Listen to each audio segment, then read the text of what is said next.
이강민의 잡지사 12호로 20번째 페이지. 회를 거듭할수록 잡지사 구독자들의 마음을 훔치고 있는 잡도둑 황선도 전 국립해양생물자원관 관장님과 함께합니다. 어서 오세요. 네, 안녕하십니까. 아유, 반갑습니다. 오늘도. 자, 잡다한 해양생물사전 오늘이 이제 6번째 시간입니다. 오늘은요. 제가 잡도둑이라고 소개해드렸지만 우리가 이제 밥상 위의 도둑이라고 부르는 밥도둑 물살이 두 종을 만나보려고 하는데요. 저도 반찬으로 참 좋아하는 녀석들이라 기대가 됩니다. 자, 먼저 튼실한 속살과 등푸름 그리고 빠른 속도를 자랑하는 고등어 얘기부터 해보도록 하겠습니다. 박사님, 이 고등어가 헤엄을 굉장히 빨리 친다고 제가 알고 있는데 뭐 특별한 유형 방법이 있는 건가요? 일단 이제 수영을 한다 하면 지느러미가 먼저 떠오르죠. 아, 그렇죠. 네. 한 두 가지 종류가 있어요. 지느러미도. 콧지느러미, 하나짜리 지느러미가 있고 네. 쌍을 이루는 쌍지느러미가 있어요. 네네. 예를 들면 등지느러미, 뒷지느러미, 꼬리지느러미는 콧지느러미로서 몸의 평형을 유지하는 정도를 하고요. 하나만 있는 네. 콧지느러미는 몸의 평형. 그렇죠. 네. 쌍지느러미는 가슴지느러미, 배지느러미인데 이거는 상하로 내려가고 올라가고 할 때 써먹어요. 그런데 실제로 물고기 특히 요 고등어에서는 네. 꼬리지느러미가 몸통과 함께 움직이면서 네. 유형을 하는 거예요. 좌우로 움직이면 그 반작용으로 추진력이 생겨서 가는 거지 이 지느러미 파닥거려서 가지는 않아요. 그러니까 사람이 만약에 수영을 한다면 우리 접배평자 있잖아요. 저병배형, 있죠. 뭐 평형, 자유형. 네. 저병은 우리가 이렇게 상하로 움직이면서 몸을 움직여서 가잖아요. 그렇죠. 예. 고등어는 좌우로 움직이면서 갑니다. 속도가 굉장히 빠르죠. 저병을 약간 이렇게 뒤집어서 하는 느낌으로 이렇게 간다. 네. 그 박사님께서 쓰신 책을 보면 이런 글이 있더라고요. 고등어는 생긴 대로 산다. 아니, 사실은 사는 대로 생겨진 것이다. 사는 대로 생겨진다. 이건 뭐 어떤 뜻으로 쓰신 글일까요? 아까 그 고등어가 굉장히 고도 회유종이에요. 굉장히 빨리 헤엄을 쳐 가는데 네. 체형도 그 한 몫을 하는 겁니다. 체형. 소위 우리가 유선형이라고 하는 요 형태는 물의 저항을 가장 적게 받는 형태로 되어 있는 거죠. 예. 그러니까 원래 그랬는지 네. 살면서 그렇게 됐는지는 모르지만 그런 형태로 바뀌어졌으니까 이거는 뭐 진화의 산물이고요. 네. 그래서 이거는 생긴 대로 산다도 할 수 있지만 또 살다 보니 그렇게 될 수도 있는 그럴 거죠. 수 있겠네요. 예. 근데 인간은 좀 달라요. 왜죠? 요즘 뭐 대한민국뿐만 아니라 전 세계적으로 외모에 많이 예. 신경을 쓰잖아요. 그렇죠. 그래서 예. 내면의 마음과 외면의 자세를 바르게 해야 되는데 사실은 내면의 마음은 인상으로 나타나는 거고 외면의 자세는 몸매로 나타나는 거예요. 그렇군요. 그래서 인간은 친화의 산물인 생물 중에 하나긴 하지만 네. 스스로 그걸 개척해 나가는 노력을 하고 있지 않나 이렇게 생각합니다. 그렇지요. 저도 이 잡지사 스튜디오 의자가 너무 낮아서 자꾸 거북목이 되고 있어요. 녹화를 하면서. 사장님 부탁합니다. 저도 좀 가꾸도록 하겠습니다. 고등어 하면 대표적인 그 등 푸른 생선 아니겠습니까? 이런 친구들은 근데 등이 푸른 빛깔인 이유가 따로 있습니까? 보통 위장, 은폐, 엄폐 이런 그렇죠. 얘기 군대 용어들이 많잖아요. 예. 사실은 이 고등어한테도 그게 적용이 됩니다. 풀벌레는 풀색을 띠면서 사실은 자기가 살짝 숨어 있는 거거든요.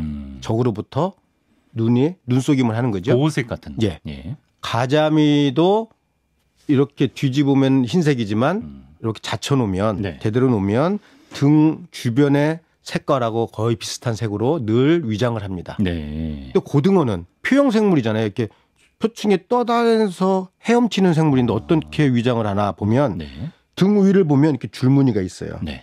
만약에 내가 물새야. 네. 위에서 쳐다보면 네. 물이 어른어른하잖아요. 그렇죠. 바닷물이. 그렇죠. 그와 같은 형태가 돼 있는 거예요. 그래서 물새가 포획하는 거를 잡혀 먹지 않으려고 네. 위장을 그렇게 한 거죠. 등이 푸르게 네. 됨으로써 갈매기 같은 애들이 못 집어먹게. 그렇죠. 근데 배 쪽을 보면 또 흰색이에요. 그러네요. 그건 또 어떤 이유냐? 예.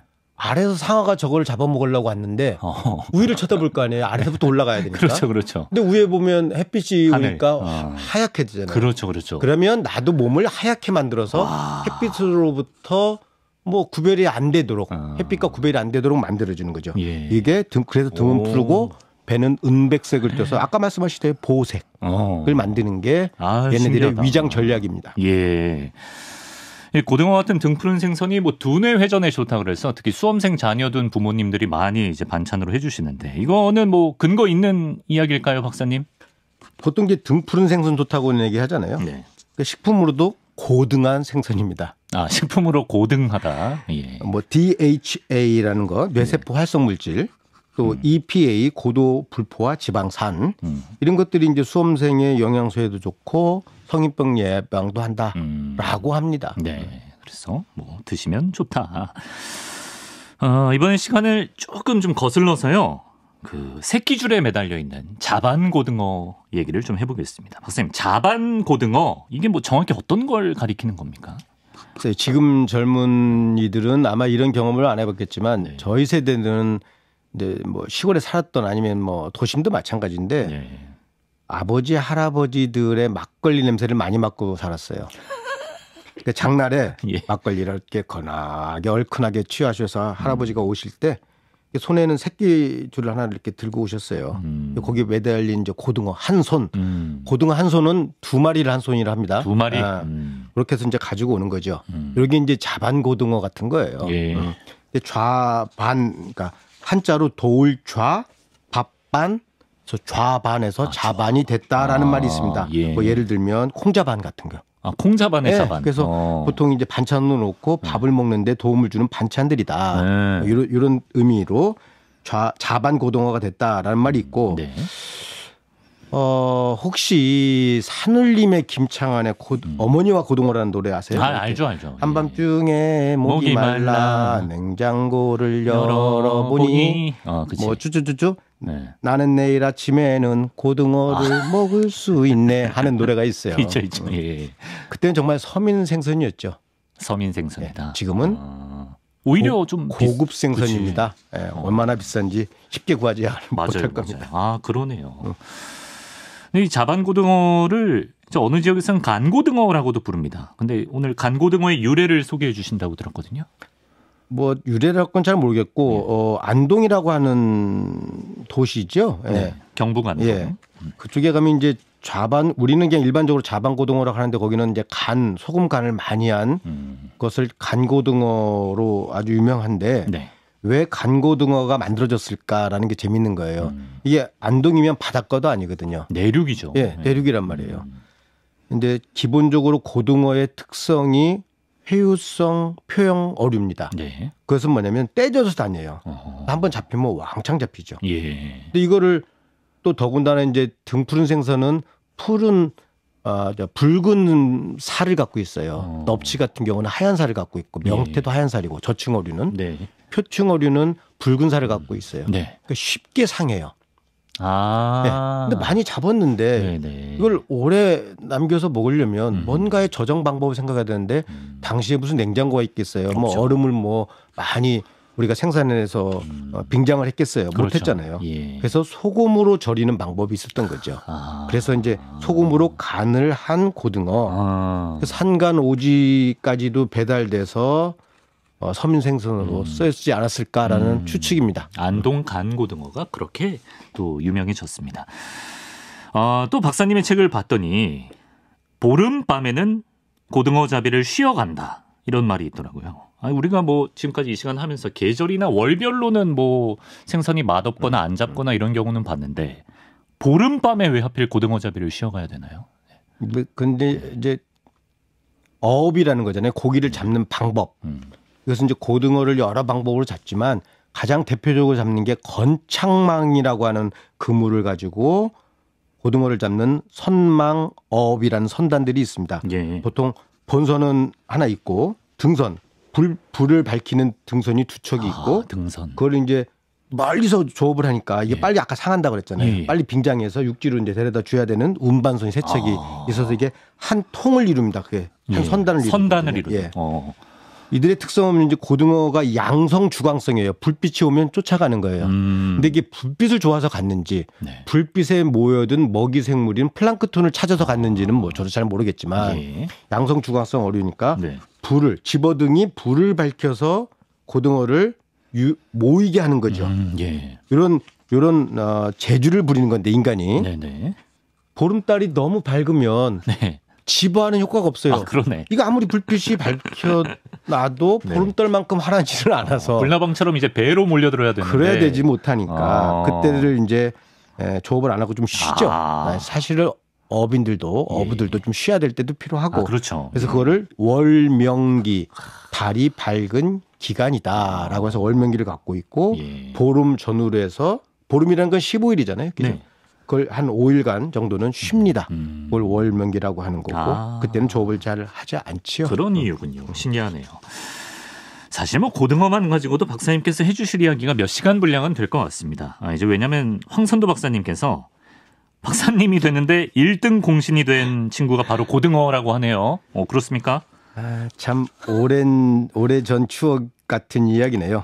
제가 1999년에 2000년이 넘어오기 전에 겨우 박사학위를 받았는데요. 물론 국내에서 그것도 뭐 소위 말해서 메이저급 대학도 아닌 데서 받았습니다. 아마 내 기억에 한국연근의 고등어의 자원생態학 연구 뭐 이런 걸 겁니다.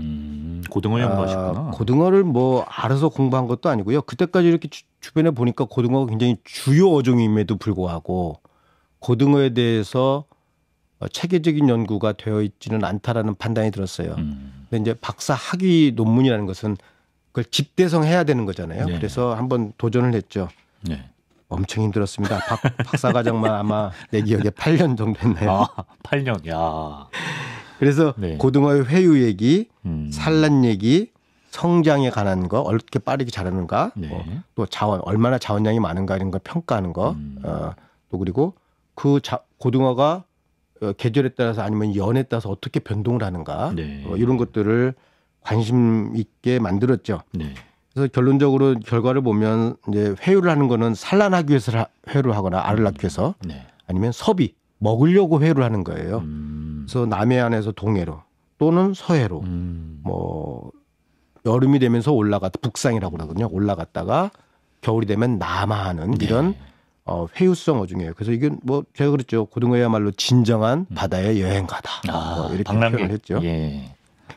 또 산란기가 4월에서 한 6월쯤 되는데 주산란기는 한 5월쯤이라고 생각하고요. 2년생 그러니까 태어나서 2년쯤 돼야 산란을 할 수 있어요. 가입이 됐는데 처음에 부화하면 한 3mm 정도의 작은 겁니다. 3mm? 3mm? 와 진짜 작다. 작은 것이 이게 이제 새끼가 되면 연안으로 내유를 합니다. 연안으로 가까이 옵니다. 얘들의 이제 회유 패턴이 회유 양상이. 그리고 8월쯤 되면 한 15cm 정도 커서 외로 빠져나가요. 그래서 외에서 넓은 바다에서 많이 먹고 많이 자라다가 또 산란하려고 하면 어딘가는 산란해. 근데 그건 아직도 몰라요. 어디서 산란하는지는. 근데 그 산란하는 어린 것들이 연안으로 들어온 것까지는 알아요. 그리고 조사한 것까지는 했으니까. 남해안에서 보면 멸치를 막 잡을 봄철에 같이 그거를 먹으려고 오는 새끼 고등어들이 잡히면서 얘네들이 조금 산란은 어디서 하는지 모르지만 그때 조금 클 때는 많이 먹으려고 멸치 따라오다가 연안에 잡히는구나까지는 발견을 했죠. 실제로 보니까 얘네들은 뭐 뒤에 좀 어떻게 물고기 나이를 알아맞히는가는 뒤에 나올 거고요. 그래서 어쨌든 어떤 방법을 알아봤더니 최대 한 5살까지 5년은 살아요. 우리나라 거는.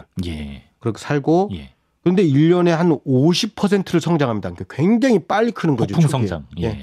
2년쯤 되면 점근선에 달려요. 성장선이라면 더 이상 크진 않고 거의 점근선에 가까워져요. 그래서 사실은 5월 달에 산란을 한다면 그해 늦가을 한 20cm까지 자라요. 그러니까 자기 인생, 자기 몸무게에 평생 커야 될 몸무게의 3분의 2까지 자라요. 근데 그때 이거를 밝혀낸 게 이석이라고 하는 어떤 뼈같이 생긴 구조를 에서 나이테를 제가 보는데 그 나이테를 봤더니 분명히 륜이 하나 있어서 링 고리 같은 게 있어서 나무 나이테를 생각하시면 돼요. 나무 나이테 나무 밑둥 자르면 나이테가 있잖아요. 그런 나이테에 링이 분명히 있으니까 사람들은 이걸 한 살이라고 쳤어요. 또 하나 있으면 2살, 3살, 4살 이렇게 쳤는데 나이테처럼 요 첫 번째 나이테가 한 살이 채 안 된 것이 분명한 어린 놈에서 나타나는 걸 발견했죠. 그래서 이거는 헛윤이야. 헛제사밥처럼 헛윤이야.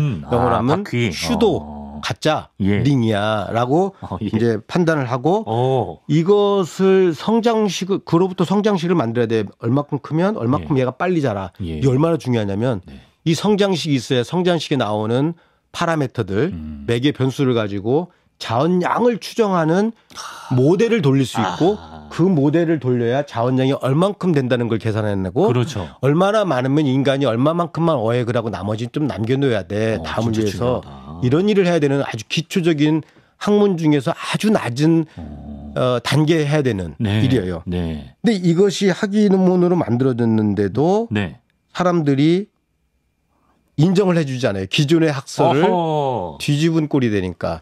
그래요? 과학이 계속 진보적이고 계속 새로운 것에 대해서 굉장히 잘 받아들일 것 같이 우리가 상상하지만 생각보다 보수적이라 할 수는 없지만 그걸 충분히 검증을 하지 않으면 받아들이질 않는 약간의 보수성이 있는 거죠. 그래서 국내 학계지에서는 소위 거부당했어요. 근데 외국 시샘말로 좀 돌았죠 이제.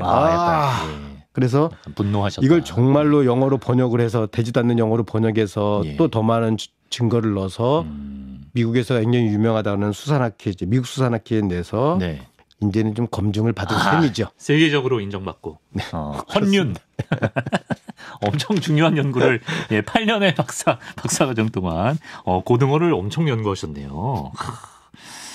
참고로 당시 논문이 유명 저널에도 실려 있고 이제 검색하면 찾아보실 수가 있다고 하니까 관심 있으신 분들은 서치하시고요. 그 고등어와 관련한 깨알 잡지식 하나 소개해드리겠습니다. 우리가 이제 흔히 뒤에서 은밀하게 뭔가를 꾸미거나 뭐 거래를 하거나 이럴 때 싸바싸바한다 이런 약간 시쳇말처럼 쓰는데요. 이게 고등어의 일본 표현과 연관이 있는 말이라고요. 뭐 이제 앞에 좀 딱딱한 뭐 공부얘기 했으니까 이제 살짝 풀어가는 얘기로 넘어왔네요.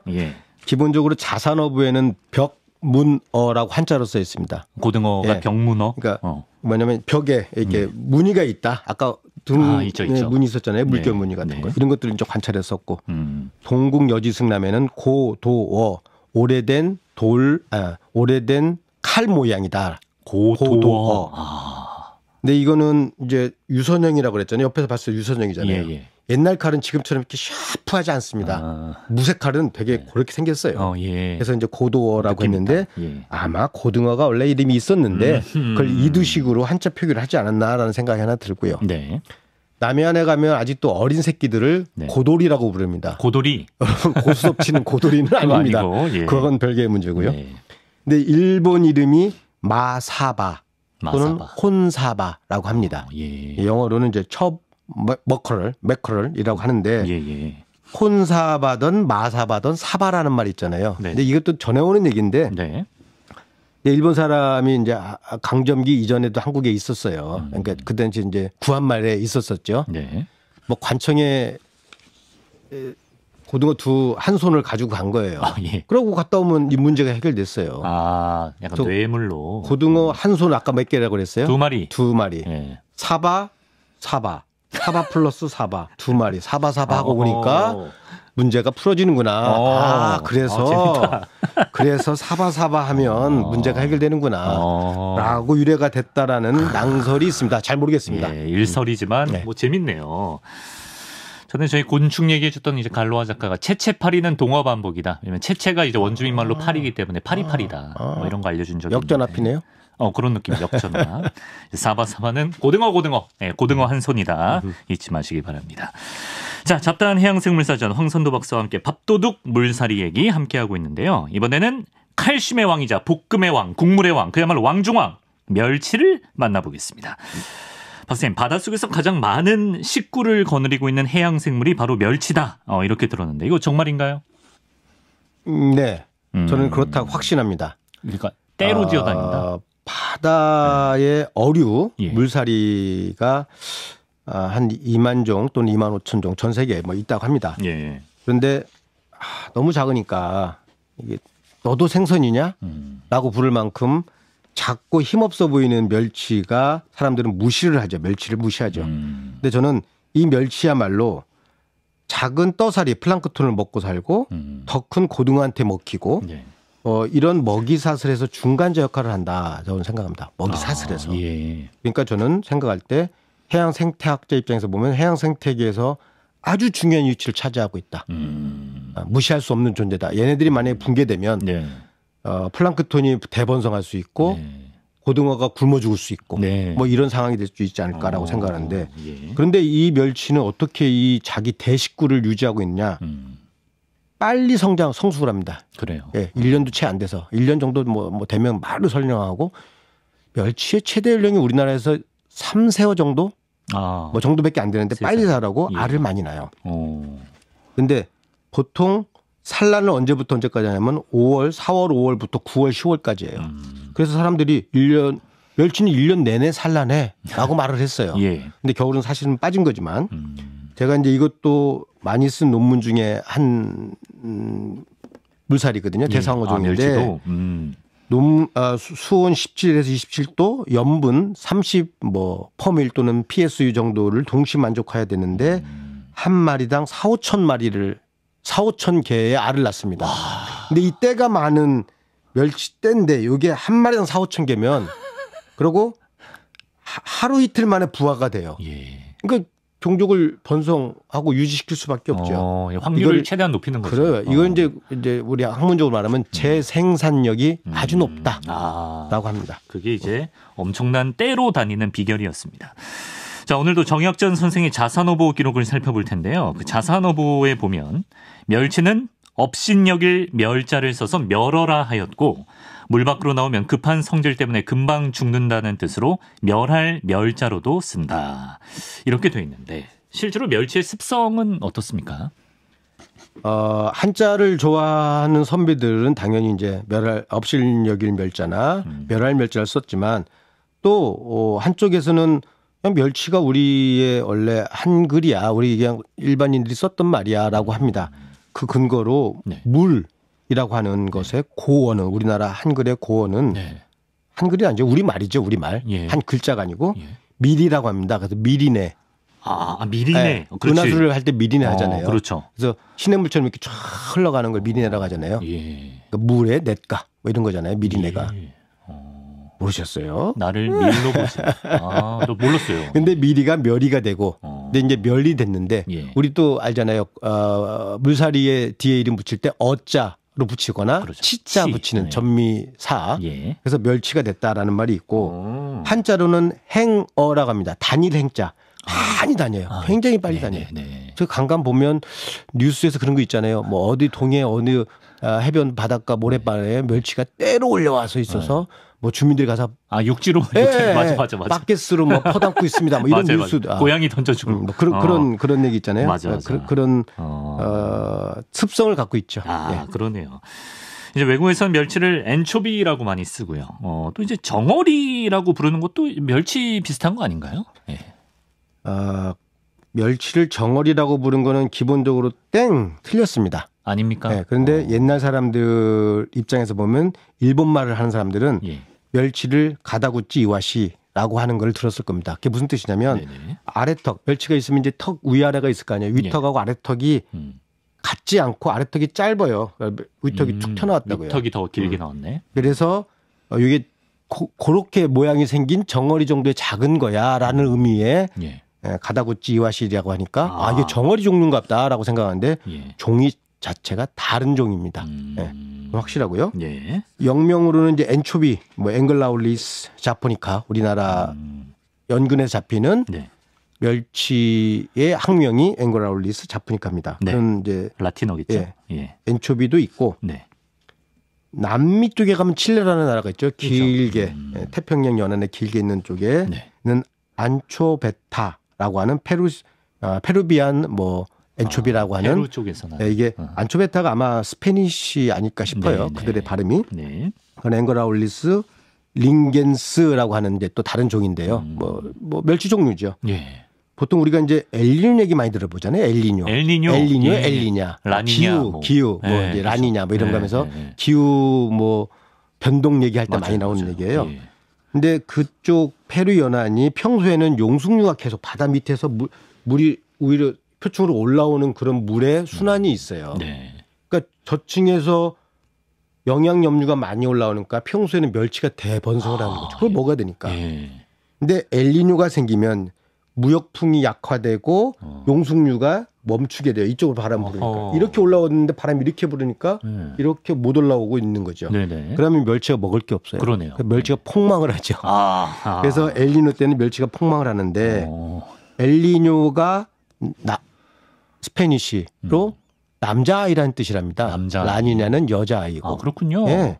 근데 또 요 말이 아기의 수라는 말도 있고 선물이라는 말도 있어요. 그래서 보통 요 시기를 그러니까 엘니뇨가 불어서 무역풍이 약화될 때가 크리스마스. 좀 있으면 크리스마스죠.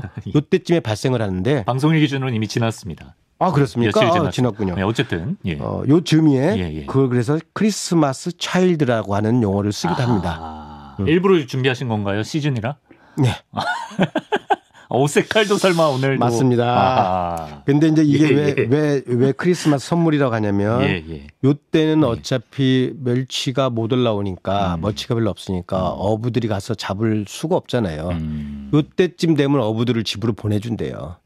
그래서 아이들 입장에서는 아빠가 크리스마스 때 와주는 것 자체가 선물인 거죠. 바다 나가서 떠 있어서 못 들어왔는데 이제까지는. 그렇죠. 그래서 크리스마스 차일드라는 말도 있고 뭐 크리스마스 선물이라는 말도 있고. 멸치 입장에서는 뭐 재앙이죠. 네. 근데 이건 자연현상이니까요. 또 이제 무역풍이 다시 또 뭐 강화되고 그러면 다시 용승되고 멸치는 또 생기고 뭐 자연현상입니다. 그렇군요. 이제 우리가 뭐 요리할 때 봐도 뭐 볶음용 멸치는 세상 자그마한 반면에 국물용 멸치는 한 손가락 한 마디 정도 꽤 크잖아요. 실제로 어민들 사이에서는 멸치 크기에 따라서 이름이 다르게 불린다면서요. 네. 이렇게 멸치라고 하는 물살이만큼 작은 것부터 큰 것까지 다 먹는 거는 별로 없을 것 같아요. 그래서 이제 일본말이 혼용되어 있는 보통 어업인들이 아직도 수산업이 일본에서 와다 보니 그쪽 말 아직도 쓰거든요. 건설업, 수산업 다 일본 용어들을 많이 쓰는데요. 일본말을 쓰면 좀 그렇지만 일본말도 있고 우리말도 있습니다. 지리멸, 시루쿠, 가이시, 가이리고바, 고주바, 주바, 오바, 정어리 뭐 이렇게 얘기를 하고요. 이게 다 멸치. 우리말로는 시장에 유통하는 말은 새멸, 아주 세세하다. 작은 멸. 또 자멸, 아주 잘다. 자멸, 소멸, 작은 멸, 중멸, 대멸 이렇게 구분을 합니다. 그게 다 먹습니다. 그렇군요. 그리고 저희 에디터가 이번 편 준비하면서 가장 흥미로웠던 사실이라고 하는데 놀랍게도 모든 이제 물고기, 물사리들은 귀 속에 하얀 돌멩이인 이석을 갖고 있다고 합니다. 저는 뭐 사람이 그렇다는 얘기는 들어봤어도 물고기가 전 귀가 있는 줄도 몰랐는데 이거 진짜 이석이 있나요? 뭐 준비하셨나 모르겠어요. 화면. 저기 나와요. 멸치 이석입니까 저게? 이석, 귀자, 돌석자. 저는 이제 우리말을 붙여서 귓돌. 귓돌. 또 영어로 이지만 이제 전공 용어로 쓰면 오톨리스, 오톨리스 이렇게 되고요. 한자로 표현하면 평편석, 평편하다 또는 평형석, 평형을 유지하는 데 쓰는 돌이다라고 하는데 사실은 우리 인간의 귓밥처럼 이게 귀가 있고 그런 게 아니고요. 뇌 안에 들어있는 거죠. 머리 안에 눈하고 뇌하고 요 사이에 빈 공간에 들어있는데 그렇다고 해서 이석이라고 하는 이것이 사람의 이석증을 이야기하는 그 이석은 아닙니까? 한자는 같은데 그 이석은 아닙니다. 왜 그러냐면 여기서 말하는 귓돌에 해당하는 이석은 경골 어류, 뼈가 딱딱한 어류한테만 있어요. 연골 어류, 상어, 가오리 뭐 이런 거는 없어요. 그게 왜 그러냐면 칼슘 카보네이트라고 하는 칼슘 성분과 단백질, 프로테인이라고 하는 단백질이 합성해서 만들어지는 꼭 이빨 부러진 것 같은 느낌의 돌멩이에요. 이렇게 뇌 안에 이렇게 구멍이 있으면 여기 안에 떠 있는 거죠. 이게 아마 유튜브 지금 보실 수 있는 분들은 사진을 봐보세요. 진짜 약간 이빨 부러진 이빨 느낌도 나고 돌멩이 느낌도 납니다. 근데 물고기마다 모양도 다르고 물고기마다 성장하는 양상이 달라서 저걸로 가지고 나중에 나이테를 하는 방법도 다르고 그렇습니다. 아까 고등어 말씀하실 때 설명하셨던 저거를 통해서 여러 가지 물고기의 정보를 알 수가 있는 거예요. 그렇군요. 그다음 질문이 아마 이제 나이텍일까요 혹시? 그렇습니다. 관련 궁금해가지고 해버릴까요? 그게 더 낫겠죠? 어떤 정보를 알 수가 어떻게 하는지. 그게 나이테인데 저희 아까 사진을 보면 이거는 성장선이라고 부르는 거예요. 얘네들이 성장을 하면서 칼슘과 프로테인, 그러니까 단백질을 반복해서 만들어내요. 그러니까 성장이 빠를 때는 단백질이 많이 나오고 네. 성장이 느릴 때는 단백질이 적어집니다. 네. 칼슘이라는 건 우리 뼈 같은 뭐 성질이니까 그건 늘 이렇게 쭉쭉쭉 커가고 있는데 네. 단백질이 많으면 허옇게 우유빛깔 허옇게 되는 거고 네. 관찰을 해보면 네. 단백질이 별로 없으면 그냥 요 칼슘 카보네이트인 그 시커먼가? 유리 같은 투명하게 되는 거죠. 아, 오히려. 그래서 예. 명암이 생기겠죠. 성장이 예. 빠를 때와 성장이 적을 때가 명암이 생겨서 그게 하나의 띠를 이루는 거죠. 나무나이테도 똑같아요. 같은 얘도 원리구나. 똑같은 거죠. 예. 그런데 이게 1년에 한 번 일어나는 빠르게 성장할 때와 적게 성장할 때가 있는가 생각해보면 잘 보시면 겨울은 춥잖아요. 춥죠. 성장이 빠르지도 않아요. 온도가 좀 있어야 이게 빠르잖아요. 네. 그러니까 겨울을 한 번 지나고 나면 띠가 한 번 생기는 거죠. 여름에 성장하고 겨울에 성장을 안 하고 한 번 했대요. 이거는 1년에 한 번 생겨서 연륜, 연륜이라고 부르고. 연륜. 예. 그런가 하면 낮밤도 있잖아요. 낮밤. 있죠. 예. 낮에 오히려 성장을 더 빨리 하고 뭐 밤에는 조금 움츠러들고. 네. 그래서 하루에 하나씩 생기는 일윤도 있습니다. 데일리 링도 있어요. 네. 근데 하루에 진짜 주사점자 현미경이라고 고배열 현미경으로 봤더니 하루 일륜 사이에도 4개의 륜이 있는 걸 발견했어요. 4개의 띠가 있는 거를. 하루 만에. 와. 예. 바다에 보면 조석간만의 차이가 있죠. 예. 조석 밀려오고 내려가고. 나가고. 이 2번 반복하잖아요. 네. 그러니까 4번이 생기죠. 그럴 때마다. 굉장히 신기하다. 민감한 놈이에요. 그런데 이런 것들이 다 모아지면 생활사가 돼요. 아까 고등어 얘기할 때 헌윤이 생긴다고 했잖아요. 헌윤. 예. 바깥에서 살던 놈이 안으로 들어올 때 뭔가 스트레스를 받는 거예요. 얘도. 그때 성장을 못했던 거예요. 그게 띠로 나타나는데 그게 륜처럼 보였던 거예요. 근데 알고 봤더니 그거는 1년에 한 번 생기는 연윤이 아니고 그냥 스트레스 받은 띠. 맞아. 예. 그래서 헌윤이라고 제가 이름을 이제 붙인 거죠. 그래서 이 생활사를 정보를 갖고 있다 해서 우리 보통 자동차 뭐 있습니까? 자동차 안에 뭐 이렇게 사고 날 때 블랙박스. 블랙박스. 그와 같은 역할을 한다 해서 제 초창기 책 중에 하나가 아마 멸치머리엔 블랙박스가 이렇게 있답니다. 자연스럽게. 멸치머리엔 블랙박스가 있다. 그 사람들이 다 웃었어요. 무슨 소리야. 멸치머리엔 무슨 블랙박스가 이만한 대가리. 무슨 한문철 TV야 뭐야. 근데 한문철이야? 과학적인 얘기가 들어있는 거죠. 멸치머리에 이석을 파보니까 그 이석이 블랙박스 같아. 근데 일리 있네 진짜. 그래서 과학적인 제목이에요. 찰떡이네요. 근데 이제 국어학자들도 그러죠. 멸치가 무슨 머리야. 멸치는 대가리지. 그건 제가 맞습니다. 라고 인정할게요. 인정할 건 인정하십니다. 다만 발음이나 이렇게 네. 우리의 그 느낌이 그렇죠. 대가리 좀 그렇잖아요. 그래서 멀치머리다. 판매하려면 좀 약간 호감이 있어야 그 되니까. 책에 이제 저 에디터가 그렇게 바꿔놨었고. 근데 저 책은 지금 없습니다. 저 책이 증보판이 돼서 신의 한의 인간에게 물고기 올림이라는 책으로 바뀌었습니다. 그렇습니다. 그 책은 지금 그런데 어디서는 구할 수 있고. 이렇게 과학은 숨겨진 비밀을 캐내는 재미가 있어요. 이걸 케미라고 하잖아요. 케미요? 예. 그게 케미입니까? 숨겨진 비밀을 캐내는 재미. 그 케미 줄여서 케미다. 근데 알고 봤더니 그 케미가 아니더라고. 케미스트리에서 둘이 잘 호흡이 맞아 이걸 케미라고 한다고. 블랙박스까지 좋았는데. 미안합니다. 그런데 이제 공부 얘기 조금 더 하면 그래서 이걸 갖고 뭐를 하냐라는 얘기잖아요. 정보를 갖고 뭐를 하냐. 그렇죠. 생활사를 갖고 뭘 하려고 그렇죠. 그러느냐. 도움이 돼야지. 근데 아까 분명히 그랬잖아요. 멸치는 1년 내내 난다고 했는데 사실은 시간이 지나면 작은 것이 큰 거로 커져야 되는 게 정상이잖아요. 근데 4월 달에도 작은 거 나오고 5월 달에도 6월 달에도 7월 달에도 8월 달에도 계속 작은 것만 나오는 거예요. 이게 도대체 이게 이해가 안 되는 거죠. 시간에 따라서 생물은 커져야 되는데. 그래서 멸치의 그 이석의 멸치 대가리에서 이석을 숲에 파서 이석을 뽑아내서 그 이석이 잘 안 보이니까 샌드페이퍼 빼빠 사포에 갈아서 그 연마포에 또 갈아서 그걸 현미경으로 보려니 얼마나 눈이 어두워지겠습니까? 이게. 근데 그걸 찾아보니까 얘가 며칠 됐어라는 걸 찾을 수 있겠죠. 그걸 거꾸로 역추정하면 얘가 언제 태어났을를 찾을 수 있죠.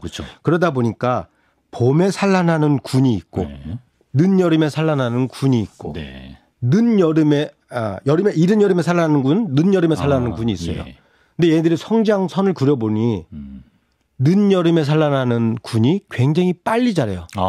얘는 빨리 자라야 겨울이 곧 닥칠 거니까 그렇죠, 빨리 자라야 돼요. 이것까지 발견해내고 그래서 그때 산란한 것이 외에서 산란해서 계속 연안에 가입된 거지 연안에 머물면서 안 큰 게 아닌 거예요. 이걸 밝혀내서 어민들이 멸치는 왜 연안에서 계속 작은 것만 잡혀? 라고 한 질문에 대한 답을 준 거죠. 그러네. 답이 됐네. 이런 식으로 또 이해를 가져왔습니다. 예. 근데 시간이 많이 지나서 좀 속도를 높여봐야 될 것 같은데 멸치잡이 방법이 참 다양한데 대표적으로 어떤 방법이 있는지 좀 소개해 주시면 좋겠는데요. 자, 뭐 기선권연망, 선인망, 유자망, 뭐 계량안강망, 낭장망, 연안들망, 중빵염에서 한 30여 종의 종류의 어업이 이루어지고 있어요. 죽방염 들어봤다. 예. 뭐 유자망은 부산 기장에 가면 대멸 털기 하잖아요. 자망이고요. 기선권연망은 제일 많이 잡는 게 능동어고요. 우리나라 멸치 어획량이 한 50% 이상을 차지할 거고요.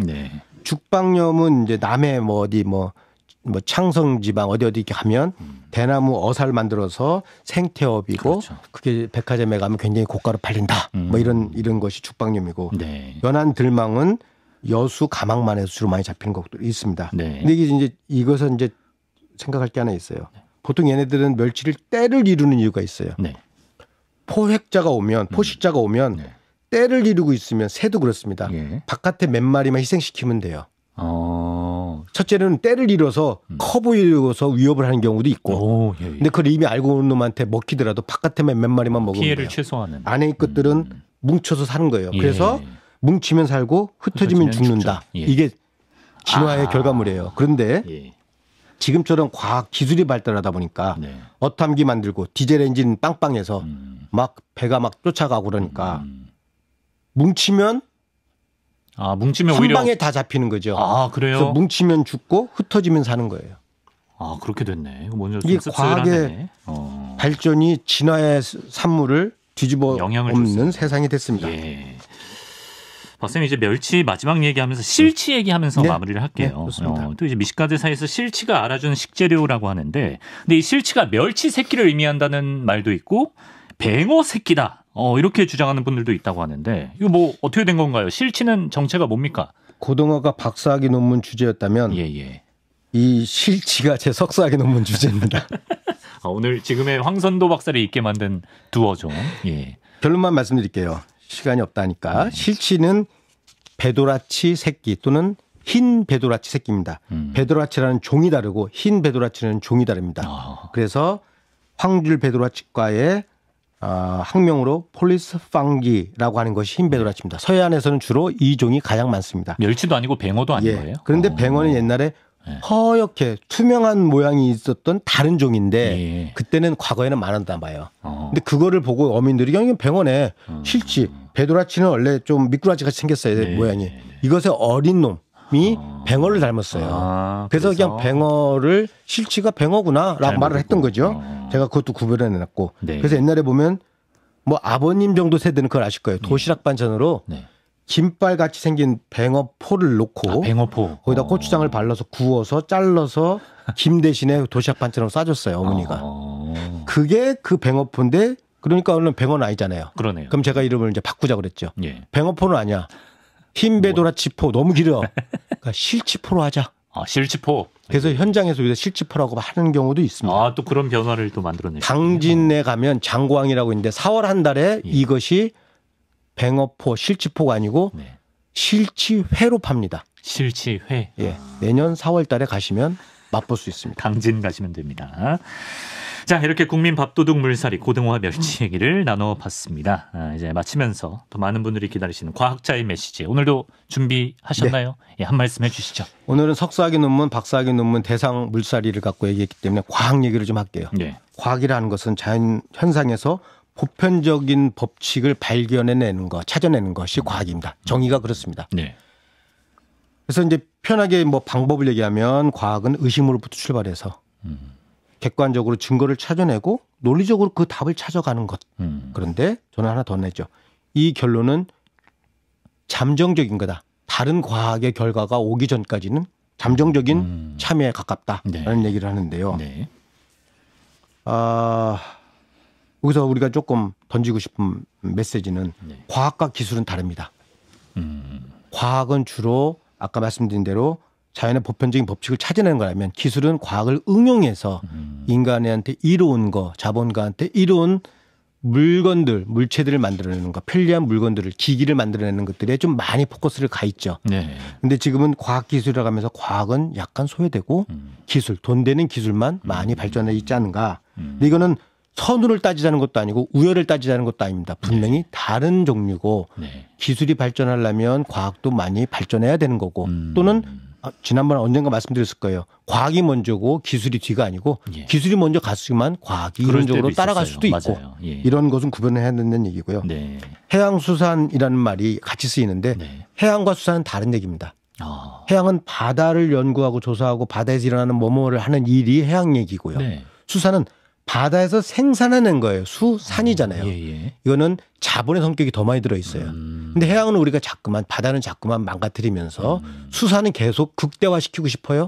안 되는 거잖아요. 그건 과학에서 말하면 환경 수용력을 넘어서는 건 안 되는 거예요. 자연에서는. 과학은 소리하고 기술만 중시하는 것과 비슷한 거죠. 그래서 과학에 성장주의가 혹시 들어있지는 않을까. 그래서 그거는 조심해야 되고 과학이 정말 가치 중립이 보장될 수 있느냐. 꼭 그렇지는 않아요. 그래서 이런 것들에 대한 고민을 좀 해야 된다라는 말씀을 드리고 결론적으로 또 말씀드리잖아요. 소외된 학문 기초과학이나 그중에 제가 공부한 생물학이나 생태학들이 다시 지금 필요해. 왜?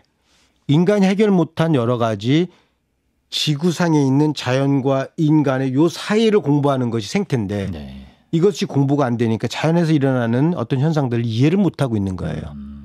그래서 자연을 이해하는 과학이 자연을 무슨 문제가 생기는 걸 예방할 수 있는 학문이 되고 돈 안 되는 소외된 학문이라고 말하지만 사실은 예방을 하면 돈이 적게 들어가기 때문에 오히려 돈 되는 학문이 될 수 있다. 그래서 오히려. 과학에 차별 두지 말고 과학과 기술에 구분을 하되 한쪽으로 쏠림 현상이 일어나지 말고 수산을 하려면 해양도 알아야 된다. 그렇죠. 이 말씀을 드리겠습니다. 네.